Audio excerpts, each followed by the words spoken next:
What is up, everybody? Welcome back to the Crypto Sherpa Show, where I cover the latest cryptocurrency news articles to keep you up to date and informed on what's going on in the Bitcoin and crypto world. So how you doing this fine Tuesday? It's Taco Tuesday. Who's getting tacos today? I'm not sure if I am. I had a bagel this morning, so I got one more I'm holding off on, so we'll see if I'm hungry enough for tacos, but tacos do sound good.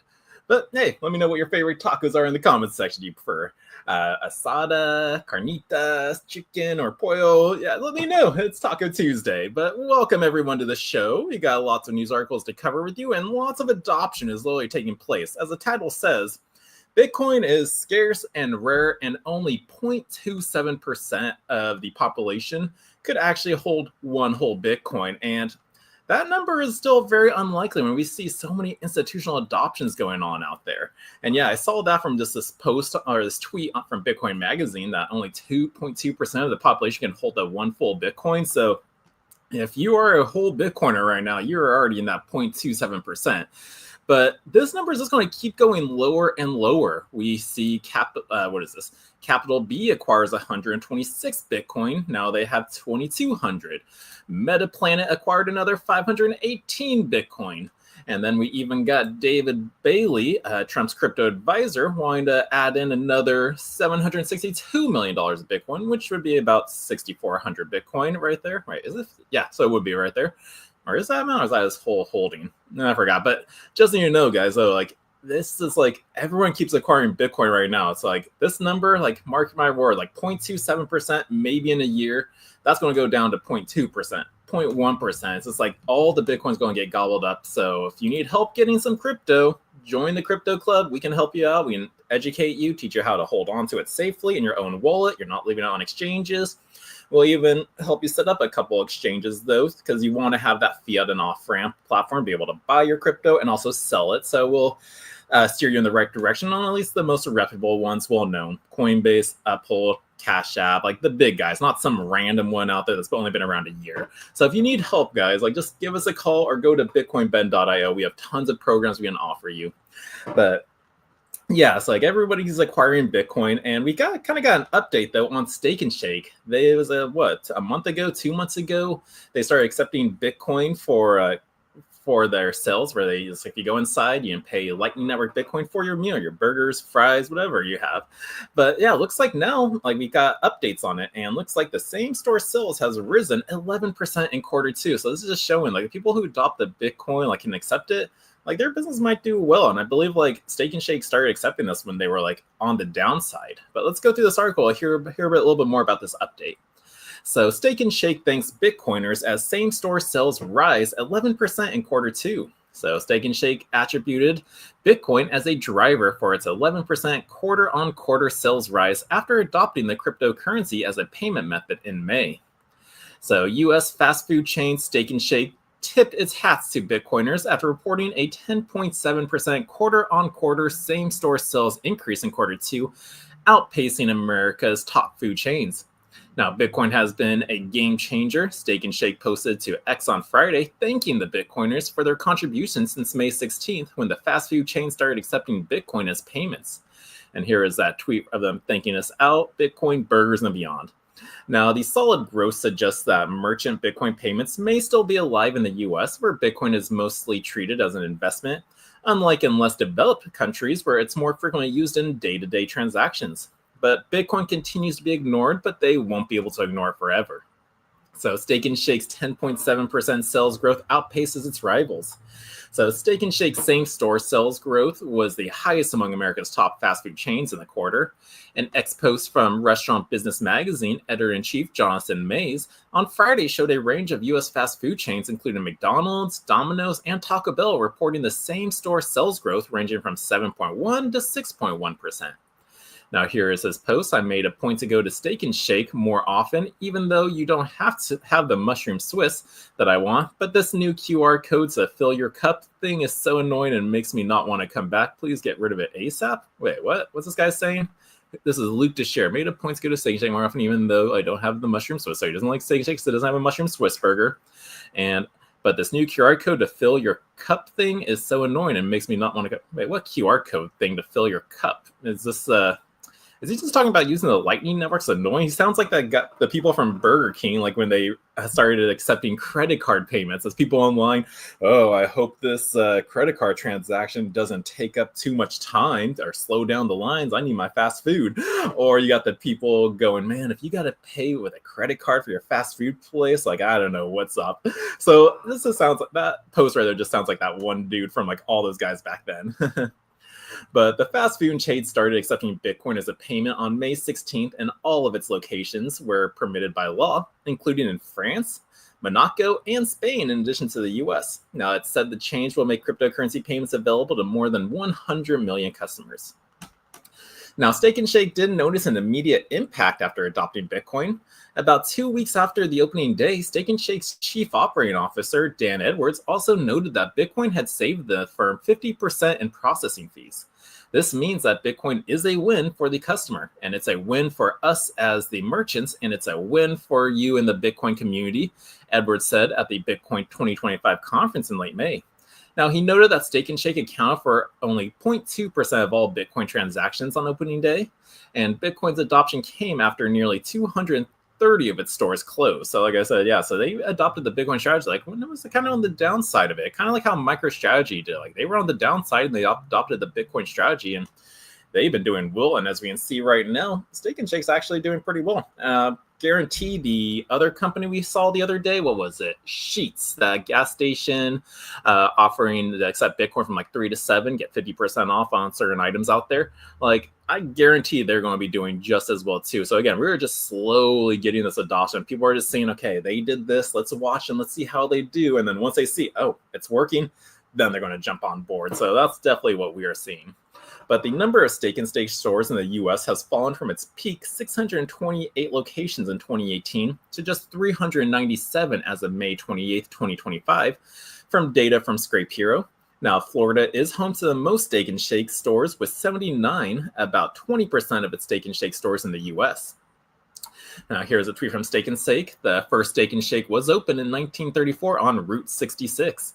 Now we are combining the best of the past, classic steak burgers, milkshakes, and the future, superchargers, robo-taxis, and Bitcoin. Wait, are they getting robo-taxis to the store too and superchargers? We'll have to wait and see.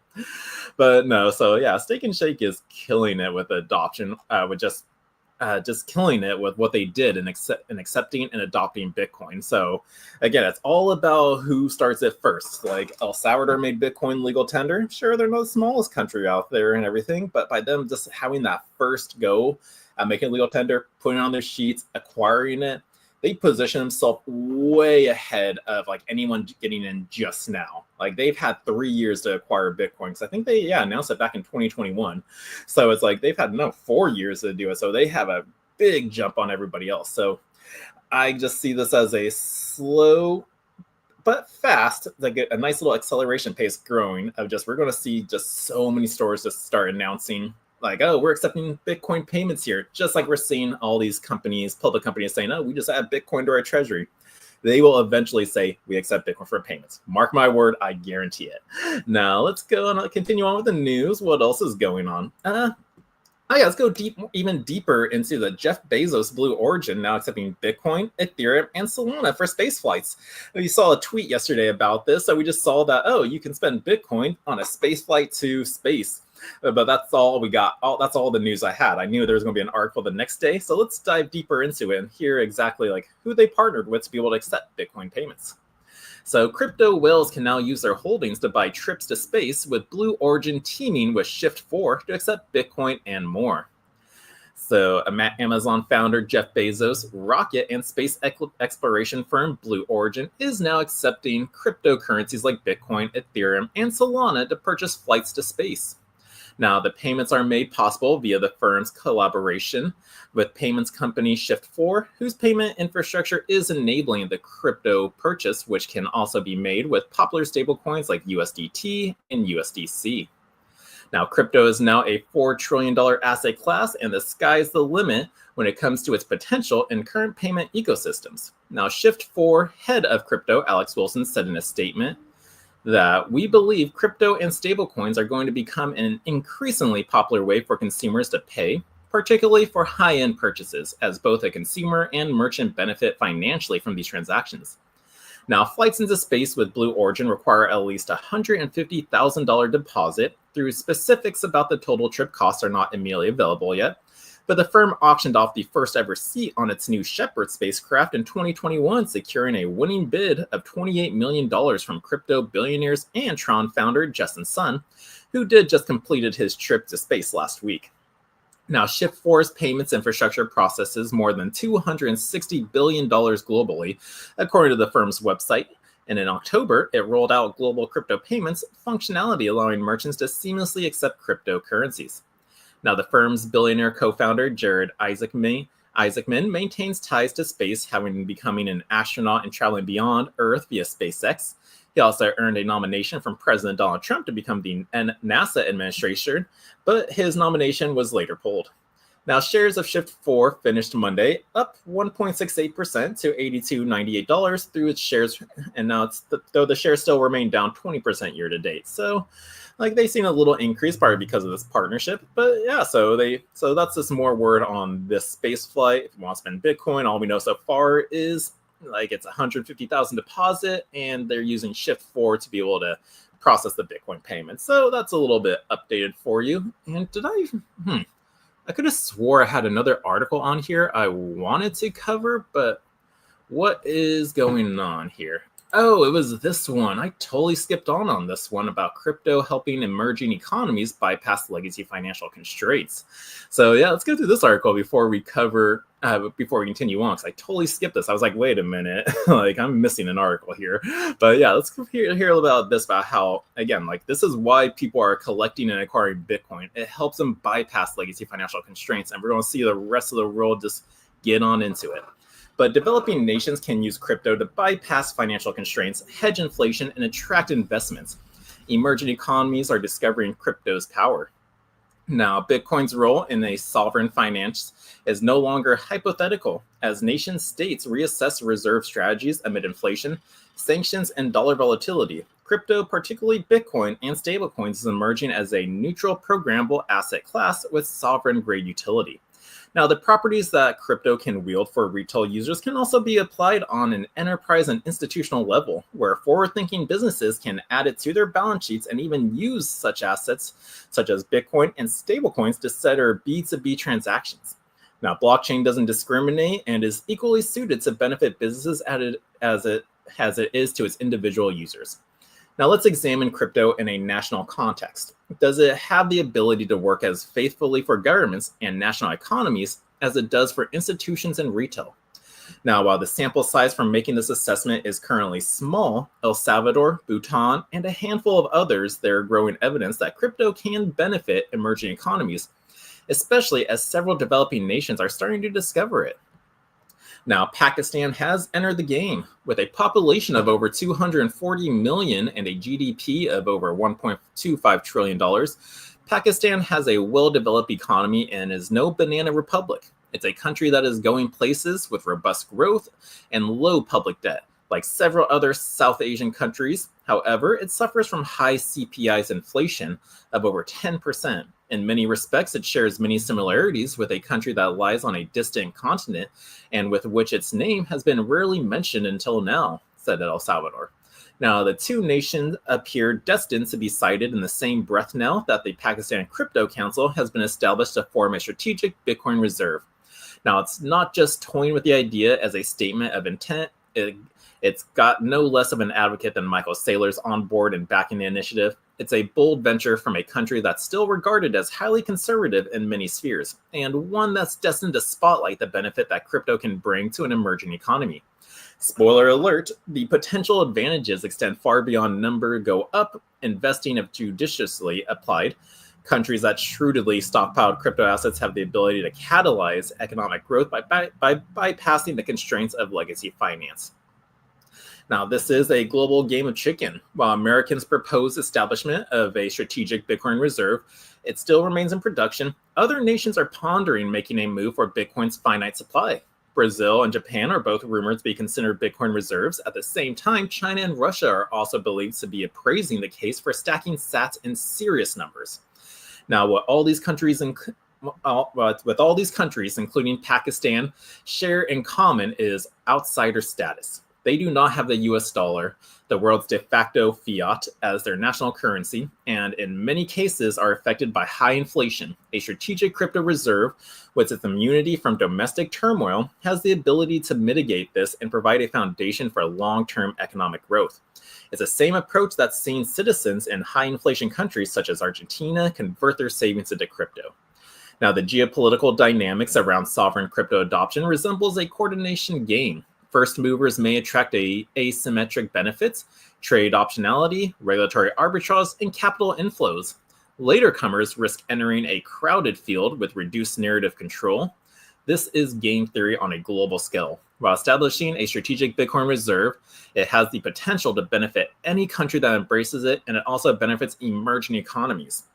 And that's what I'm saying. Like, El Salvador was the first one. Like, they're benefiting from the beginning parts. And like, again, all the rest of the countries are going to start doing it as well. But it is like a global game of chicken. Who's going to be first, and then who's going to continue it?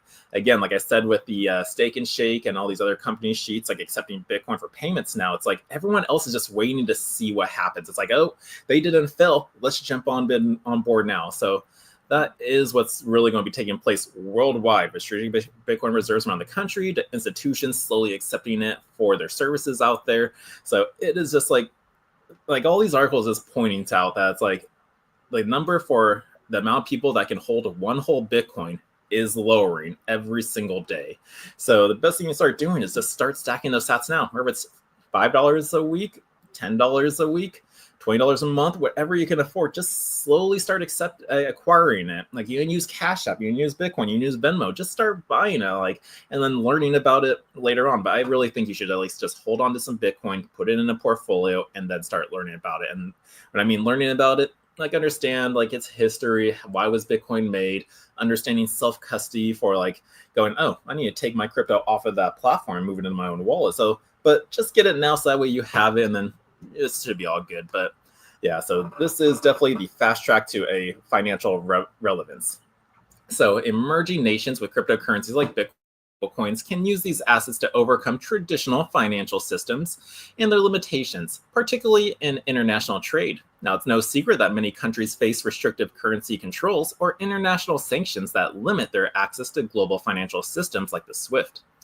Now, crypto-native instruments, especially dollar-backed stablecoins and Bitcoin, offer tactical trade routes for sanctions or FX-constrained markets. While not substitutes for traditional reserves, they introduce programmable liquidity into state-level macro toolkits.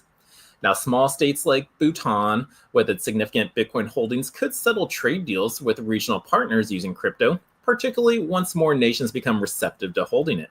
But by holding blue chip crypto such as Bitcoin, governments can also hedge against currency devaluation, protecting against the volatility of their local currencies and attracting foreign investments. Now, crypto-friendly policies can also position emerging economies as blockchain innovation and tourism hubs. Legal tender has drawn global attention, encouraging crypto businesses and tourists to visit and invest. Similarly, Pakistan's strategic Bitcoin reserve could signal to investors that the country is open to innovative financial technologies, swelling foreign investments. Even modest measures have the potential to boost its economic growth. Now, the emancipation for emerging economies. Many emerging economies have large unbanked populations or limited access to traditional banking. Now, crypto is accessible via smartphones and can bridge the gap. Governments can distribute digital wallets to its citizens, enabling participation in the global economy. Stablecoin-based remittances allow diaspora communities to send money home instantly, boosting local economies. Now, this approach gels with Pakistan's goal of modernizing its financial infrastructure with the goal of reducing poverty and increasing economic activity. Now, integrating crypto into national strategies allows emerging nations to leapfrog outdated financial systems and build digital economies. Over time, this will position emerging economies as leaders in the global digital economy, attracting tech talent and investments. Now, you put it all together, the case for developing countries creating crypto reserves, or at the very least, developing crypto-friendly policies, is compelling. Now, this concept isn't bulletproof. Crypto's volatility requires careful risk management, while allocating public funds to acquire digital assets doesn't guarantee economic growth. Now, such a policy needs to be implemented sensibly, gradually and as part of a holistic strategy that benefits the man or woman on the streets as much as the policymakers in their towers. Now, in holdings and strategically using crypto, emerging economies can bypass the constraints of legacy finance that include exclusion from global markets. Now, by taking advantage of Bitcoin's deflationary properties and deep liquidity, since countries can diversify their national reserves and create a source of revenue through strategic selling during peak market cycles. Now, whichever country is first to perfect the nation-state crypto playbook will elevate its economy and trigger an international game of FOMO. The stakes are high, but the upside is uncapped if they get it right. So yeah, if these nations and countries get it right, they are going to definitely position themselves very well in the future. So yeah, this is how crypto helps just embrace or bypass the just traditional legacy system. As we see here in this image, it's like a little coin guy chopping the ropes. Like, you're no longer stuck. We have a new tool you can use, and it's not a part of it. So yeah, I can't believe I missed that article. I was like going, wait a minute, I'm missing one here, because this is huge. It really like just drives a stake in, and just telling you that it's like, yeah, only 2% can hold Bitcoin, and this number is going down. So I'm really wondering what this is going to look like in a year, 2 years, 4 years.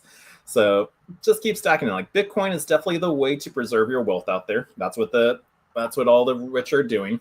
But if you don't have the wealth right now, you do need like Ivan on Tech says, you need to move over to the riskier options out there.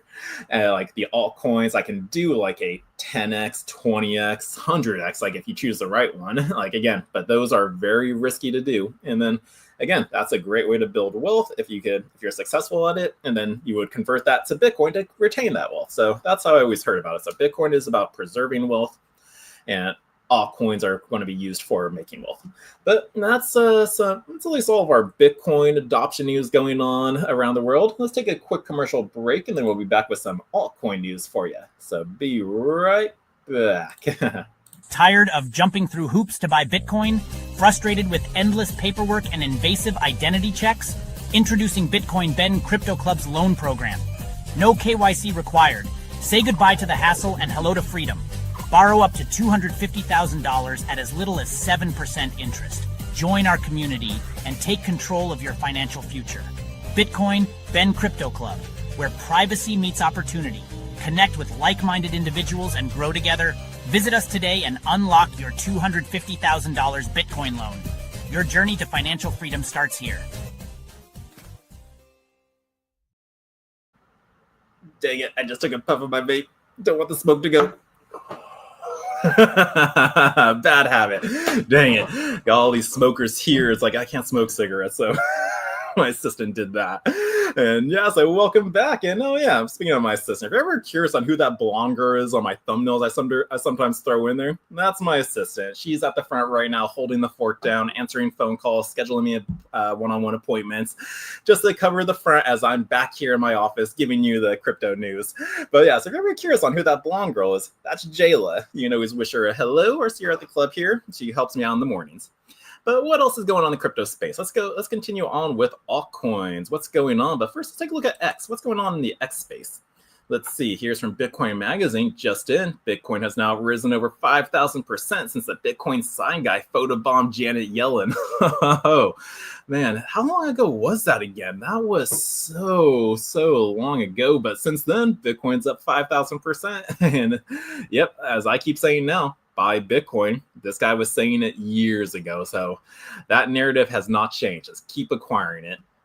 And then what else is going on? Let's see. We got Megatoshi. He was just at the Rare Evo event in Vegas. These guys hold up our Las Vegas club. And that's right. We do have 5 locations out there right now ready and go visit here in Sarasota. We got Nashville, Tennessee, Boston, Massachusetts, we have Dallas, Texas, and Las Vegas. And here's where Megatoshi's from, with Ken Bozak as well. I thought I saw something else on here.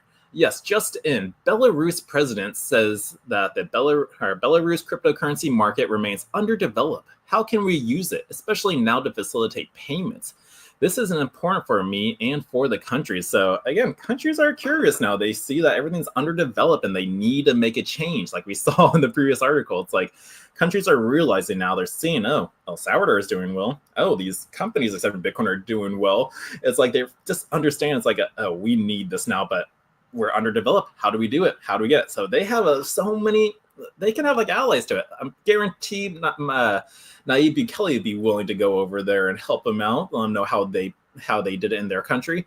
So we have countries that have already accepted it, put some playbook rules in there. Now all these other countries got to do is just follow suit, ask those questions, have a meeting, and that's what they should do. But yeah, so that was a nice little just-in news. What else? Let's see. I'm just scrolling down here. Is there anything else going on? Kevin Hart, the beaches in Poland. Nothing really else in crypto. Let's go in here. Oh, if you want to listen live for the recap, Megatoshi is live on Twitter Spaces. But okay, let's continue on with the news. What else is happening in the space? Looks like Ripple just did an unscheduled $3.2 billion XRP unlock, and this has shocked the community. What's going on? Well, XRP is very centralized, so well, let's see what is going on, because usually they have a schedule for when they release their tokens in escrow. So let's find out. The XRP community was caught off guard let me restart. The XRP community was caught off guard over the weekend after blockchain tracking services recorded a sudden and massive release of XRP from Ripple's escrow wallets. Within minutes, 3 separate transfers totaling 1 billion tokens occurred, and with the most notable single transfer moving 500 million tokens worth about $1.64 billion to an unknown wallet. Now, 2 other transfers from Ripple added another 500 million tokens, valued at roughly 1.64 billion combined, and the total value of these movements came to about $3.28 billion. That's a lot of capital moving in the space. Now, and the fact that they happened outside the usual schedule left many wondering what was going on. So, Ripple's unscheduled $3.28 billion XRP release shocks the community. The news quickly spread when Xife_crypto on X, a well-known voice in the community, posted details of the transactions. His update highlighted how unusual it was for Ripple to unlock this much XRP just days after its normal monthly release date. Now, typically, the company unlocks 1 billion tokens at the start of each month in a predictable process. But this time, the release happened in a way that stirred uncertainty among investors. Now, the unexpected August unlock came only a week after Ripple locked 700 billion tokens on August 2nd and made no further moves. Now, this made the sudden August 9th activity even more surprising. The 1 billion XRP release matched Ripple's usual monthly total, but its timing and the involvement of an unknown wallet set it apart from the company's standard operation. So it definitely made people question what's going on. And then in May 2025, a similar disruption occurred when Ripple locked 700 million XRP tokens, while the monthly unlock had not yet happened. Now, that event, much like the latest one, is fueling debates about the company's transparency. Earlier in 2024, the company's escrow system also experienced irregularities. In those cases, the monthly unlocks were smaller than expected, and Ripple later made up the missing tokens in the same month. However, the current anomaly doesn't seem linked to a system error. Now, Ripple's escrow move and its effect on the XRP market. Ripple's escrow system, introduced in 2017, was designed to manage market supply in a controlled manner and avoid market flooding. These releases are generally predictable, and the XRP community has grown accustomed to tracking them at the start of each month. The August unlock, however, broke that pattern. So despite the sudden release, XRP's price is up over 16% compared to last week, suggesting that the market sentiment remains strong for now. However, large and unscheduled token moves can quickly shift market dynamics, especially when billions of dollars are involved. As of now, Ripple still holds around $35.6 billion or 35.6 billion XRP tokens in escrow. Now, these tokens remain subject to the same monthly release rules, but recent irregularities have shown that not all unlocks will follow the expected schedule. Now, whether the community remembers this event as a minor deviation or the start of a new pattern in Ripple's escrow management will depend on what happened in the months ahead. So, again, this is shocking definitely some XRP holders out there because, again, it was transparent. It was predictable. We knew how many tokens were going to be released, how we were going back into it. But with these unscheduled releases and lockups, it's we don't know what Ripple is doing. So where's the transparency in that? And that's why I usually like Bitcoin, because it's transparent. No one can keep that hidden. Just everything's on the blockchain. But with this big will of just XRP token holders, it's you really wish it would be transparent, because when they're moving billions of dollars, that can definitely affect the price. So what do you guys think is going on with this down here? Let me know your thoughts. And let's see. We got a chat question over here in the chat from California Joe. Good morning, Sherpa and Baxter. Question: can you send Bitcoin from a Lightning address to a Layer 1 Bitcoin address? No, you cannot. So that is a no. Lightning transaction can only be sent to another Lightning wallet, and a Bitcoin can only be sent to a Bitcoin wallet. You would have to, with the Lightning Network, you would have to you would have to withdraw that token. You would have to withdraw those Bitcoins to go back on chain. So I think if you had like the Bitcoin like in the Moon wallet, like it kind of combines both the wallets, your Lightning wallet and your Bitcoin wallet, so you can easily just move that off of there. But no, California Joe, you can't send a Bitcoin to a Lightning QR code, because different transactions. Lightning Network's happening off chain, while Bitcoin's never happens on chain. So you would need to send it correctly. So I hope to answer your question. And yeah, Baxter says hey too. She's down here. Baxter, say hi to California Joe. Oh, here's California Joe. What's up, everybody? Me and Baxter doing the news. So let's continue on. What else is going on in the space? We have the Hex Trust adds institutional custody for tokenized uranium. So this is all about real-world assets, and we are tokenizing precious metal uranium right now. So let's see who they're doing this with. So Hex Trust has integrated Tezos-based Etherlink to offer institutional custody for XU308, which is a tokenized uranium asset listed on multiple exchanges. So digital asset custody firm Hex Trust has integrated Etherlink, the Ethereum virtual machine compatible layer 2 built on Tezos, to add institutional custody for XU308, a tokenized uranium asset issued on the network. Now, the integration is backed by Trilitech, the research and development R&D adoption hub for Tezos and developer of Etherlink, which is working with Hex Trust to connect institutional clients to the XU308 and other Etherlink-based assets, according to a Tuesday announcement shared with Cointelegraph. And I really think they should change this name to something more uranium-like, but hey, maybe that's its chemical properties, U308. Maybe. But tokenized commodities like uranium are gaining institutional interest as more real-world assets move on-chain, said Georgia Pelazaro, head of custody at Hex Trust. Now, listed on multiple exchanges, the XU308 allows users to invest in physical uranium. The U308, the product created when uranium ore has been mined and milled, it is backed by uranium trading firm Curzon and then the UK regulated exchange RKX. So that's how it usually gets done. We can see right now the price is $4.49 on CoinMarketCap. Now, Hex Trust expands real-world assets services to uranium. The addition of the uranium extends Hex Trust real-world assets services into a commodity that is tightly controlled and historically difficult for institutions to access. But Ben Elvidge, Trilitech's head of commercial applications, called uranium a perfect fit for tokenization, citing challenges in market access and pricing transparency. Now we can solve both problems with blockchain rails having a proper regulated custodian like Hex Trust, and in the mix just makes it that much easier for institutions to dip their toes in the water, he said. Now, Hex Trust is licensed in Hong Kong, Singapore, Dubai, and Italy. Last year, the firm announced it had obtained a principal approval from the Singapore financial regulator for a more major payment institutional license. Now, Uranium.io brings uranium trading on-chain.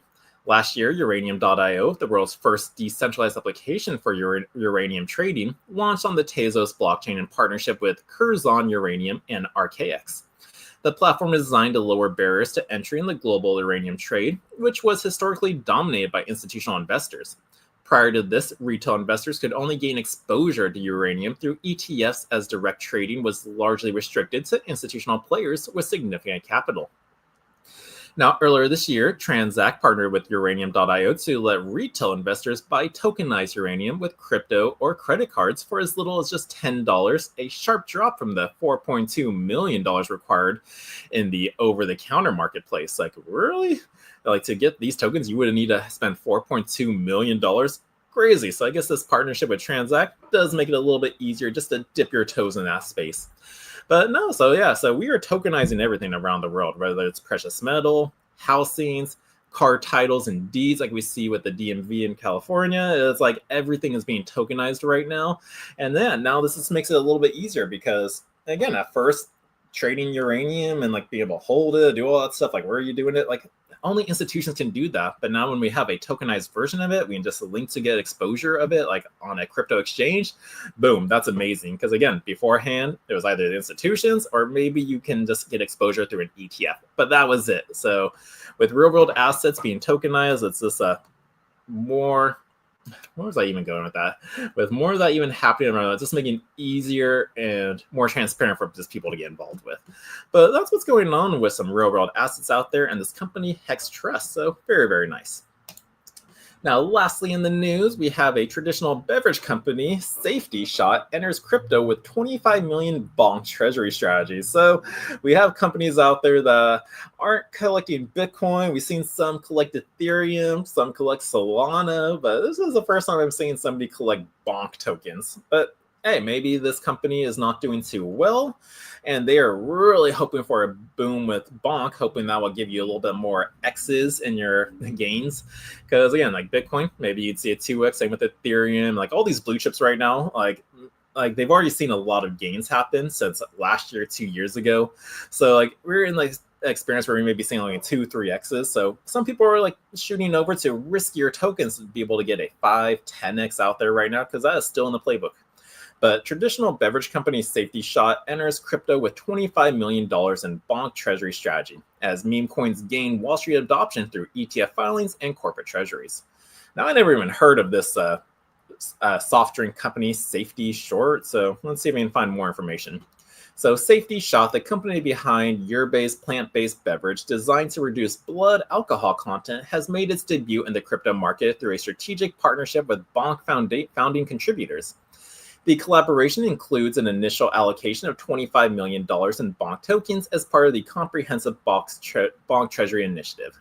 Now, here is a post from Solana announcing this partnership.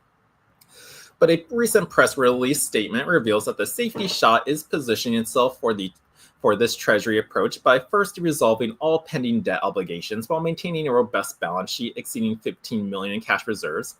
The company plans to issue preferred shares valued at $35 million. Which will be convertible, which would be convertible into common stock shares. Now, Safety Shot Bonk's treasury strategy intensifies TradeFi's meme coin bet right now, so they are really betting on the meme coin game.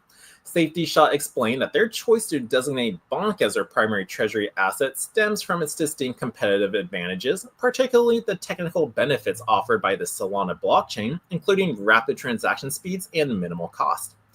Bjorn tweeted, "The first stage of Bonk Digital Asset Treasury is here. Bonk Inu is partnering with Safety Shot Inc. to establish its initial reserve, another strong step in the growing the Dogs Reach partnership for a long-term firepower." Now, these specifics influenced their selection over Ethereum-based alternatives such as Shiba Inu and Pepe, or inflationary tokens like Dogecoin. Safety Shot's transition toward becoming a bonk treasury company was facilitated by their exclusive financial advisor, Dominari Securities LLC, which previously assisted in establishing a Tron treasury company.